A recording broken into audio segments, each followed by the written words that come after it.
युग दृष्टा, युवा प्रेरणा स्रोत स्वामी विवेकानंद का इतना विराट व्यक्तित्व है, इतना श्रेष्ठ कालजयी चिंतन है, उसके इतने विस्तृत आयाम हैं, उसका इतना व्यापक स्वरूप है कि उसे एक दो मीटिंग में, सिटिंग में समेटना कतई मुश्किल ही नहीं, असंभव है। स्वामी विवेकानंद के विस्तृत आयामों में, उनके विभिन्न जीवन के विभिन्न पक्षों में आज का जो पक्ष है, जो आज का विषय है, उनकी संन्यास की अवधारणा है। स्वामी विवेकानंद का चिंतन, कालजयी चिंतन, समाजोन्मुखी आध्यात्मिकता का पोषक था।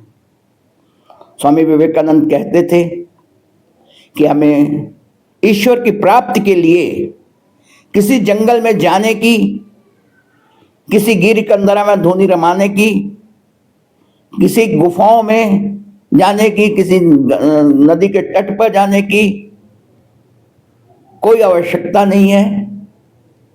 हमें अगर परमात्मा को ढूंढना है तो वो हमें अभावग्रसित निर्धनों में, उपेक्षितों में, बीमारों में, अशिक्षितों में मिलेगा। उनका स्लोगन था, उद्घोष था, नर सेवा ही नारायण सेवा, नर सेवा ही नारायण सेवा है। वे, उनके पास जो युवा सन्यासी आता था सन्यास की अवधारणा लेकर और जीवन के मुक्ति मार्ग पर अग्रसित होना चाहता था, तो उसको स्वामी विवेकानंद का यही संदेश था कि चलो, अगर ईश्वर को ढूंढना है तो कुष्ठ रोग से ग्रसित, कोढ़ से ग्रसित व्यक्ति के घावों में ईश्वर को खोजो, उसके अभावों को दूर करो, उसके जीवन में निराशा, हताशा, चिंता, कुंठा, अवसाद के अंधकार को दूर करो और उसकी मुक्ति में तुम्हें अपनी मुक्ति, उसके कल्याण में अपना कल्याण और उसके मोक्ष में ही अपना मोक्ष आपको मिलेगा। समाज को मुक्त करो विकारों से, कुरीतियों से, निर्धनता से, पीड़ा से, समाज की वेदना के साथ एकाकार हो। इसके साथ ही भारतीय अध्यात्म पर कुछ आक्षेप भी लगते थे, मिथ्या आक्षेप हैं, मगर स्वामी विवेकानंद ने आदि गुरु शंकराचार्य, गौतम बुद्ध, स्वामी रामतीर्थ की परंपरा से जुड़कर उन आक्षेपों का, उन मिथ्या आक्षेपों का अपने गुण, आचरण और व्यवहार से, अपने कर्मों से बहुत सफलतापूर्वक खंडन किया। स्वामी विवेकानंद का कहना था कि संन्यास की अवधारणा किसी व्यक्ति के जीवन की असफलता, हताशा, निराशा, कुंठा या अवसाद से नहीं, अपितु जीवन की सर्वश्रेष्ठ सार्थकता, जीवन का चरम लक्ष्य, शाश्वत परम सत्य एवं सर्वोच्च उपलब्धि से संचालित होती है। संन्यास नंबर 2, सन्यासी समाज से नहीं भागता है, अपितु समाज में भागता है। एक छोटे से परिवार से निकलकर एक विराट परिवार में उसका प्रवेश होता है। एक परिवार से निकलकर हजारों परिवार उसके अपने हो जाते हैं और वो सर्वाधिक समाज से जुड़ा व्यक्ति है सन्यासी, क्योंकि गृहस्थ व्यक्ति अपनी सीमित अपना घर गृहस्थी, रोजगार, अपनी दुकान, नौकरी देखते हुए, घर गृहस्थी देखते हुए शायद घंटा या 2 घंटा समय भी बड़ी मुश्किल से समाज को दे पाता है। मगर सन्यासी के जीवन का प्रत्येक क्षण जीवन की प्रत्येक श्वास प्रतिश्वास समाज के लिए ही समर्पित होती है। और सन्यासी कर्म का भी परित्याग नहीं करता है। सन्यासी निष्क्रिय नहीं अपितु सतत क्रियाशील है, अकर्मण्य नहीं अपितु अखंड कर्मयोगी है। ये स्वामी विवेकानंद की अवधारणा थी। उन्होंने ये भी कहा, जो लोग कहते हैं गर्व से कहो हम हिंदू हैं, या हमें ये बात समझनी होगी, गर्व और अहंकार के बीच बहुत सूक्ष्मतम रेखा, विभाजन रेखा होती है। हमें अपने गर्व को अहंकार में नहीं परिणत होने देना है। अहंकार हमेशा विनाशक होता है, विध्वंसक होता है। तो जो कहते हैं गर्व से कहो हम हिंदू हैं, उनको स्वामी विवेकानंद ने हिंदू होने में क्या गर्व है, क्यों गर्व है? उनकी दृष्टि में हिंदुत्व इस राष्ट्र जीवन की मूल धारा, हमारे समाज जीवन का अखंड सतत प्रवाह, हिंदुत्व हमारी सनातन राष्ट्रीयता है, इसमें कोई दो राय नहीं। हिंदू विविधताओं से परिपूर्ण है, भाषा की विविधता, खान पान की विविधता, प्रांतों की विविधता, मगर उसकी विविधता में भी एक एकात्मता की गहन जीवन दृष्टि है। जो कहते हैं गर्व से कहो हम हिंदू हैं, स्वामी विवेकानंद ने उसका मर्म भी बताया, हिंदू होने में क्यों गर्व है, क्या गर्व है। तो उन्होंने हिंदुत्व के पंच प्राण तत्व दिए, एक चिंतन की समग्रता। हमारी जीवन दृष्टि टुकड़े टुकड़े में नहीं देखती है, हम एक संपूर्णता में विश्वास रखते हैं, हम समग्रता में देखते हैं। हमारे यहाँ धर्म, अर्थ, काम और मोक्ष जीवन के अलग अलग तत्व नहीं, अभी तो जीवन के चारों पुरुषार्थ एक दूसरे से अभिन्न और अविभाज्य रूप से जुड़े हुए हैं। इसी प्रकार से हमारी वर्ण व्यवस्था भी एक प्रकार से एक दूसरे से अभिन्न और अविभाज्य रूप से जुड़ी थी।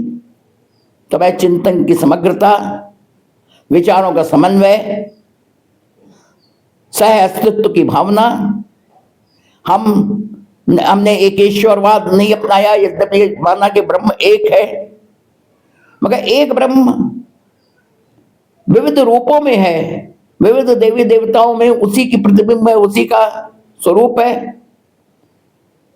तो जब एकेश्वरवाद होता है, only one book, only one worship place, only one प्रवर्तक, तो वही वो मजहब हो जाता है, उपासना पद्धति हो जाती है। स्वामी विवेकानंद ने उपासना पद्धति की विविधता का सम्मान किया, समन्वय किया, और समन्वय, विचारों का समन्वय कितना गजब का था। हमारे शास्त्रार्थ की परंपरा, ये जो हमारे लोकतंत्र की जड़ें हैं, जो आज वर्तमान में लोकतंत्र दिखता है, उसकी जड़ों में जैसा हमारे शास्त्रार्थ की परंपरा, हमने कभी अपनी बात तलवार के दम पर नहीं किसी पर आरोपित की, हमने किसी को डॉलर्स का लोभ नहीं दिखाया, हमने सेवा की आड़ में धर्मांतरण का, मतांतरण का, अनुचित तरीके से मतांतरण का जाल नहीं फैलाया। हमने शास्त्रार्थ यानी सत्यान्वेषण होता था, 6-6 महीने शास्त्रार्थ चले हैं। जो आदि गुरु शंकराचार्य और मंडन मिश्र का एक जीवंत उदाहरण है। और मगर इसे कहीं अहंकार का पुट नहीं था, बहुत ईमानदारी से, बहुत निष्पक्षता से सत्यान्वेषण, सत्य तक पहुंचने की एक प्रबल आकांक्षा दोनों पक्षों में समान रूप से रहती थी। तो ये हमारी लोकतंत्र की जड़ है। आज हमें सेक्युलरिज्म की बात कहते हैं, जो हमें बताते हैं लोकतंत्र, धर्मनिरपेक्ष, पंथ निरपेक्षता बाहर से आई है, और भारत के विविधताओं से, उपासना पद्धति की विविधताओं को जानता नहीं है। क्या हमारे अंदर कितना गजब का सहअस्तित्व रहा है। हमारे यहाँ 5 तो उपासना पद्धतियां शुरू से ही रही, वैष्णव संप्रदाय, शैव संप्रदाय, शाक्त संप्रदाय, सूर्य की उपासना, और गाणपत्य संप्रदाय यानी गणेश जी को मानने वाले लोग, 5 तो हमारे शुरू से रहे। फिर कुछ ईश्वरवादी हुए, कुछ अनीश्वरवादी हुए, कुछ आस्तिक हुए, कुछ नास्तिक हुए। हमने नास्तिकता को शास्त्रार्थ के आधार पर, विचारों के आधार पर उनको बाहर किया, मगर कोई तलवार के जोर पर नहीं किया। हमारे यहाँ तो अनीश्वरवादी चार्वाक भी रहा, जिसने कहा यावत जीवेत सुखम जीवेत क्रीडम कृत्वा धूतम पीवेत। तो हमने उसको भी एक ऋषि का स्थान दिया। चार्वाक का दर्शन समाज जीवन में स्वीकार नहीं हुआ, भले ही ये बात दूसरी बात है कि उसकी बात रिजेक्ट कर दी गई। तो स्वामी विवेकानंद का जीवन इन जीवन के विविध पक्षों को लेकर चलता है। उनका चिंतन की समग्रता, विचारों का समन्वय, सहअस्तित्व की अवधारणा, अभिव्यक्ति की स्वतंत्रता और एकात्मता की गहन जीवन दृष्टि, वो एकात्मता की गहन जीवन दृष्टि जो जड़ चेतन में जीव सब सकल राम में जानी कहती है, जो सिय राम में सब जग जाने की अवधारणा देती है, जो वासुदेव कुटुंबकम का बोध कराती है, जो सर्वे भवन्तु सुखिनः की आकांक्षा करती है, वो स्वामी विवेकानंद की जीवन दृष्टि है। उनके चिंतन को, उनके दर्शन को, उनके श्रेष्ठतम तत्व ज्ञान को हम अपने जीवन में उतारें। उनकी सारी अपेक्षा युवाओं से थी। उन्होंने राष्ट्र के युवाओं को 3D दिए थे। 3D क्या है? फर्स्ट D डेडिकेशन, दूसरा D डिवोशन, तीसरा D डिटर्मिनेशन, दृढ़ इच्छा शक्ति। डिवोशन यानी समर्पण, डेडिकेशन यानी ध्येय साधना। मगर आज का युवा पश्चिमी संस्कृति के दुष्प्रभाव में स्वामी विवेकानंद के 3D को छोड़कर 5D में उलझ गया। वो 5D क्या? ड्रिंक, डांस, डेटिंग, ड्राइविंग और ड्रग्स। ये ड्रिंक, ड्रग्स, डांस, डेटिंग और फास्ट ड्राइविंग में उलझकर स्वामी विवेकानंद के सपनों को कहीं तार तार होते आज देख के बहुत पीड़ा होती है। आज स्वामी विवेकानंद का की जगह युवाओं का आइकॉन कहीं माइकल जैक्सन हो गया। माइकल जैक्सन जिसने शरीर को सब कुछ समझा, वो पश्चिम की अपसंस्कृति का एक जीता जागता उसकी असफलता का एक नमूना है। जिसके पास बेशुमार पैसा था, उसे प्रसिद्धि भी बहुत मिली, मगर उसे शरीर को सब कुछ समझा।